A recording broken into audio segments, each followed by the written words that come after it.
My name is Insane Raven, and today on IO Reviews, I'm going to be reviewing Beauty and the Beast, Disney's new live-action remake of an old classic. And I gotta say, I walked in this movie skeptical as shit. I kind of walked in with the attitude of, this movie isn't going to be better than the original, it's not going to be as good as the original, I better just start making my case now against it. Because I'm not going to enjoy it as much as the original. Because the original, in my opinion, is a near perfect film.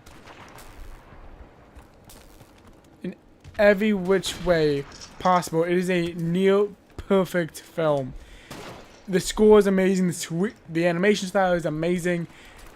Everything about the original movie was perfect. So when I heard that they were going to make a remake with Emma Watson, I already kind of counted this as a loss for Emma.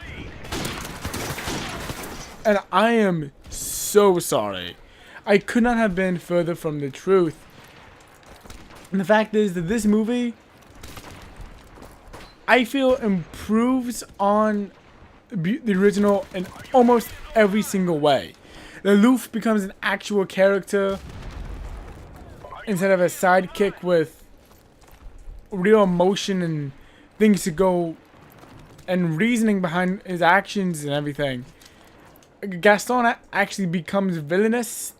In the first movie, in the original, he's little more than just a jerk, but in this remake, you actually see him be villainous, and that's something that can't be said from the first movie. In the first movie, the worst title you can give him is a jerk. In this movie, I can see him as a bona fide villain, and I'm very impressed in that. The performances are actually solid when it comes to music and score.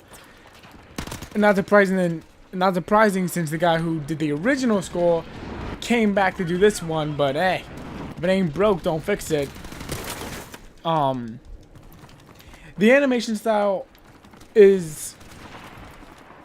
There's never a moment in the animation style while watching all these animated creatures do their thing that I'm ever like, okay, that's a little too far-fetched. That's a little just too out there. And I have to give credit where credit is due on that. I kind of walked into the movie thinking Lumiere looked like shit.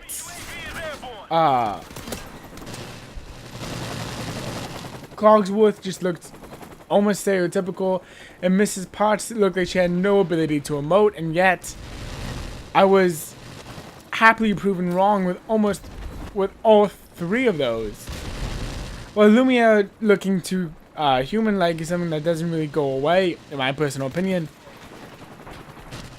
the performance that Ian McGregor gives is enough to kind of distract and take that away. While I personally still would have liked a more candlesticky looking thing, in the end, I'm happy with what I got and what was given. I didn't feel cheated in any way in Lumiere's performance. And the other thing I was really impressed with this remake is that when in Jungle Book, it pretty much took away most of the songs in Jungle Book. It had the exact opposite reaction here. It actually added a bunch of new songs. And when I say a bunch of new songs, I mean like 2. The Beast gets a solo song, which is something that I didn't think he needed, but apparently I was wrong, because his solo song is what convinces me that he actually does love her, and it's not just out of convenience. This is the first girl he's seen in years walk through his door. The other thing I gotta really say is that this movie does so much more in terms of character developments that I was shocked by the amount of character developments. Watching the first movie beforehand, a lot of the complaints that the movie has been given over the years makes sense, but in this movie they don't. Well, at the same time, it's still not a perfect love story. And it's still not a perfect movie. The characters saying what's happening makes much more sense here than it did in the original. The Beast is the character that I actually kind of enjoyed in this movie, rather than just tolerating for all the fun that the servants are having. I actually really did like the Beast in this movie, which is saying a lot because I did not like him in the first movie at all. He was kind of just there to teach the lesson and move on. But you know, for some things is great, but when you're making a remake, you have to kind of fix that, and they did. They did with flying colors, and I couldn't be happier. Okay. So, it was a kind of a controversial thing, but in this movie, they decided to make Lelouch gay. Disney's first gay character, and a lot of people weren't really happy with this for just obvious reasons. To the point that a couple of theaters actually refused to show the movie. And all I gotta say is that if you see the movie, because I don't want to spoil anything, I feel like this is definitely a movie you should go see, even if you were gonna go see it anyway. I definitely believe that this is a movie you should witness, just to get the spectacle of it, because the movie is beautiful.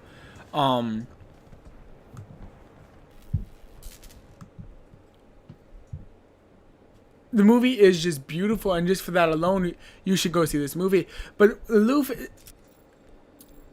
in this movie, is given so much to do, and is given almost the conscience to Gaston. And the fact that he's gay, just, it works and makes sense that this character would be gay in the context of the film. I feel that this is just something that's very much more based off biased and not. I don't feel like it's a reflection of the times so much as Disney caving in, but I feel like it's very much a natural progression of where that character was going in the first film. Not only that, but the performance given by the actor, whose name I do not remember because I don't know actors' names to save my life, is so spot on. There isn't a moment where I'm like, that's not Lelouch. That's not him. It's like, no, that's 100% him. And I really enjoyed that. I enjoyed the fact that there was never a moment where it kind of seemed to hint, hint, wink, wink, nudge, nudge, I'm gay type thing coming out of the character. And that's something that I was very worried when I heard that this character was going to be gay. I was worried that this was going to be the only real thing this character had. And I was pleasantly surprised that it didn't. Ian McGregor playing Lumiere is so ingenious to me. Mainly because I got a lot of Moulin Rouge flashbacks, and I loved having Moulin Rouge flashbacks. So I might actually watch the movie again later tonight.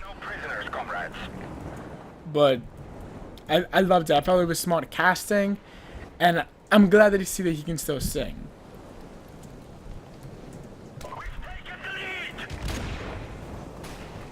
I'm trying to think who else. Cogsworth was playing by Ian McGregor. Not Ian McGregor. So Michael Kellen. He's played by fucking fuck, what's his name? Professor X in the X-Men movies. I'm blanking on his name. I know he's a knight, and he is like Captain Badass, the Captain Badass crew when it comes to old dudes. And I'm just forgetting his name, and I'm sorry. And I'm sorry, but having him as Cogsworth again just makes sense. I loved having him in a Disney movie. Just made me laugh a lot. Because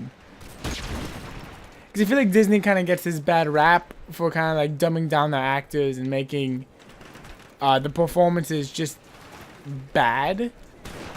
Because it is more of a children's movie type deal. I don't feel like that's at all the case in this movie.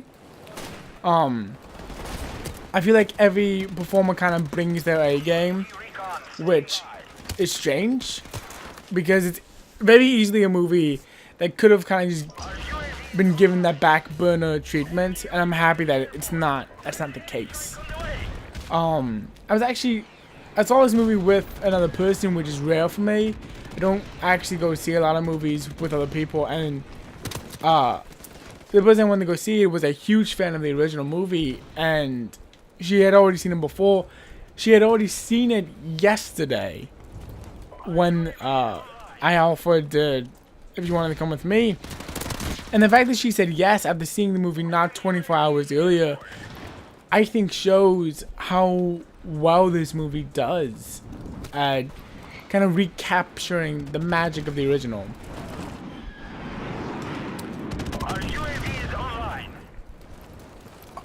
I mean, I feel like at this point there's not much more else to say because I am repeating everything, but the movie is just so well done.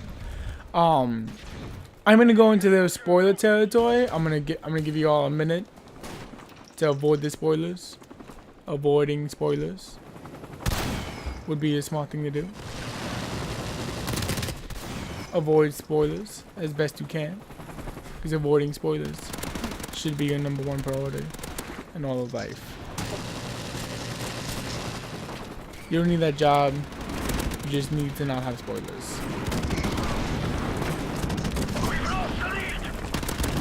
You don't need spoilers. You don't need that negativity. Okay, so hopefully you guys are gone. But I do want to talk about the ending of the movie, which I'm not really sure if the whole spoiler thing was actually necessary, but I feel like it was still because reasons. But the movie ends the same way that the original does, with everyone getting a happy ever after. But I feel like this movie just does it so much smarter because there is that couple of minutes it gives you to kind of like sit in and think, oh, maybe it's not gonna end the same time. Maybe Belle was actually just too late, and this movie isn't gonna get a happy ending. And it's kind of in those 2 minutes you realize just how much you actually enjoyed this movie.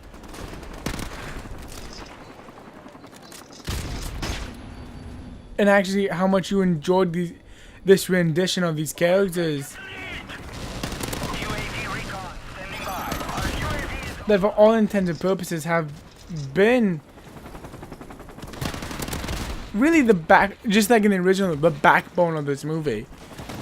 So just to see that, I actually was kind of worried that maybe because it was a remake, they had the opportunity to go in a very different direction. I liked having that, oh, maybe that feeling of dread of maybe, oh, maybe it is too late. Maybe it isn't gonna be a happy ever after this time. Our UAV is online.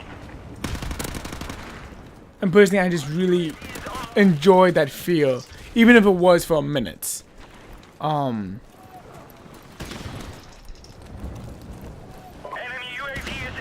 I enjoyed the fact that Lelouch actually gets a boyfriend by the end of the movie.